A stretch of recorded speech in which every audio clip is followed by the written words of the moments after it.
ಬಸವಣ್ಣನವರು ಧಾರ್ಮಿಕ ಸುಧಾರಣೆ, ವಚನಕ್ರಾಂತಿ, ಲಿಂಗಾಯತ ಧರ್ಮ, ಆಧ್ಯಾತ್ಮಿಕ ಚಿಂತನೆ, ಸಮಾಜದಲ್ಲಿದ್ದ ಅಸ್ಪೃಶ್ಯತೆ ಜೊತೆಗೆ ಆರ್ಥಿಕ ಸ್ಥಾನಮಾನ, ಕಾಯಕ ತಾರತಮ್ಯದ ಜೊತೆಗೆ ಸ್ತ್ರೀ ಹಕ್ಕು, ಸಮಾನತೆಗಳಿಗೆ ಹೋರಾಟವನ್ನು ಮಾಡಿದ್ದರು.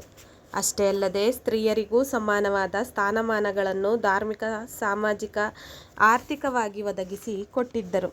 ಆ ನಿಟ್ಟಿನಲ್ಲಿ ಸ್ತ್ರೀಯರಿಗೆ ಲಿಂಗಧಾರಣೆ ಮಾಡುವ ಮೂಲಕ ಪೂಜೆ ಪುನಸ್ಕಾರಗಳಲ್ಲಿ ಭಾಗಿಯಾಗಲು, ವಚನಗಳನ್ನು ರಚಿಸಲು, ಧಾರ್ಮಿಕ, ಸಾಮಾಜಿಕ ಸಭೆ ಮತ್ತು ಚರ್ಚೆಗಳಲ್ಲಿ ಪಾಲ್ಗೊಳ್ಳಲು ಮುಕ್ತವಾಗಿ ಅವಕಾಶಗಳನ್ನು ಒದಗಿಸಿಕೊಟ್ಟಿದ್ದರು. ಹಾಗೆ ಆ ಕಾಲದಲ್ಲಿ ಜೀವಿಸಿದ್ದ ಕನ್ನಡದ ಮೊದಲ ವಚನಗಾರ್ತಿಯೇ ಮಾತೆ ಅಕ್ಕಮಹಾದೇವಿ. ಇವರನ್ನು ಬಸವಣ್ಣನವರು ಸಹೋದರಿ ಸಮಾನಳು, ಮಾತೃ ಸಮಾನಳೆಂದೇ ಭಾವಿಸಿದ್ದರು.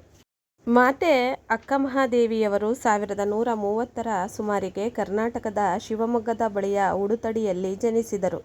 ಶಿವಭಕ್ತರಾದ ನಿರ್ಮಲಾ ಶೆಟ್ಟಿ ಮತ್ತು ಸುಮತಿ ಎಂಬ ದಂಪತಿಗಳಿಗೆ ಜನಿಸಿದರು. ದೇವಿ ಪಾರ್ವತೀ ದೇವಿಯನ್ನ ಬೇಡಿ ಪಡೆದ ಹೆಮ್ಮೆಯ ಮಗಳಿಗೆ ಮಹತ್ತರ ದೇವತಾ ಕಳೆಯಿದ್ದ ಕಾರಣ ಮಹಾದೇವಿ ಎಂಬ ಹೆಸರಿಟ್ಟರು. ಬಾಲ್ಯದಲ್ಲಿ ಗುರುಕಾರುಣ್ಯವಾಗಿ ಮಹಾದೇವಿ ಇಷ್ಟಲಿಂಗಧಾರಣೆಯೂ ಆಗಿತ್ತು. ಗುರುಗಳ ಎದುರಲ್ಲಿ ಅಕ್ಷರಾಭ್ಯಾಸವೂ ಸಾಗಿತ್ತು.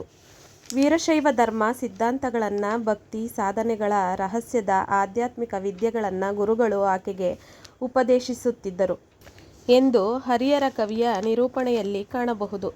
ಸ್ವತಃ ಅಕ್ಕ ತನ್ನ ಗುರುವಿನ ಅನುಗ್ರಹದ ಬಗ್ಗೆ ತಿಳಿಸುವ ಹಲವು ವಚನಗಳಲ್ಲಿ ಹೇಳಿಕೊಂಡಿದ್ದಾರೆ. ಸದ್ಗುರುವು ನರಜನ್ಮವ ಬಿಡಿಸಿ ಹರಜನ್ಮವ ಮಾಡಿದಾತ, ಭವಬಂಧನವ ಬಿಡಿಸಿ ಪರಮಸುಖವ ತೋರಿದ, ಭವಿಯೆಂಬುದು ತೊಡೆದು ಭಕ್ತ ಎಂದೆನಿಸಿದ.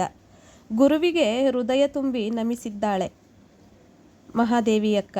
ಗುರು ಮರುಳಸಿದ್ದರು ಆಕೆಯ ದೀಕ್ಷಾ ಗುರುವೆಂದು, ಗುರು ಲಿಂಗದೇವರು ಆಕೆಯ ಶಿಕ್ಷಾ ಗುರುವೆಂದು ಸಾಂಪ್ರದಾಯಿಕವಾಗಿ ಭಾವಿಸಲಾಗುತ್ತದೆ. ಎಳವೆಯಿಂದಲೇ ಚನ್ನಮಲ್ಲಿಕಾರ್ಜುನನನ್ನು ತನಗೆ ತೋರಿಸಿಕೊಟ್ಟು ಉಪದೇಶಿಸಿದ ಗುರುವಿನಿಂದಾಗಿ ತನ್ನ ಆಧ್ಯಾತ್ಮಿಕ ಆಸಕ್ತಿ ಅರಳಿತೆಂಬ ಸೂಚನೆಯನ್ನ ತನ್ನ ವಚನಗಳಿಂದಲೇ ತಿಳಿಸುತ್ತಾರೆ ಮಾತೆ ಅಕ್ಕಮಹಾದೇವಿಯವರು.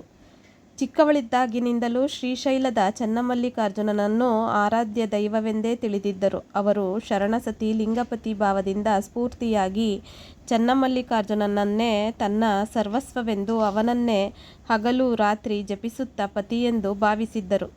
ಅಕ್ಷರಾಭ್ಯಾಸದೊಂದಿಗೆ ಧಾರ್ಮಿಕ ಸಾಹಿತ್ಯದ, ಅದರಲ್ಲೂ ಷಟ್ಸ್ಥಲ ಸಿದ್ಧಾಂತ, ಅಷ್ಟಾವರಣಗಳ ಅನುಷ್ಠಾನ ಮಾಡುವ ಶಿವಶರಣರ ಸರಳ ಸುಲಲಿತವಾದ ವಚನಗಳನ್ನು ಅಭ್ಯಾಸ ಮಾಡುವ ಅವಕಾಶ ಅವರಿಗೆ ದೊರೆತಿತ್ತು ಎಂದು ಹರಿಹರ ಕವಿಯು ಬಣ್ಣಿಸುತ್ತಾನೆ.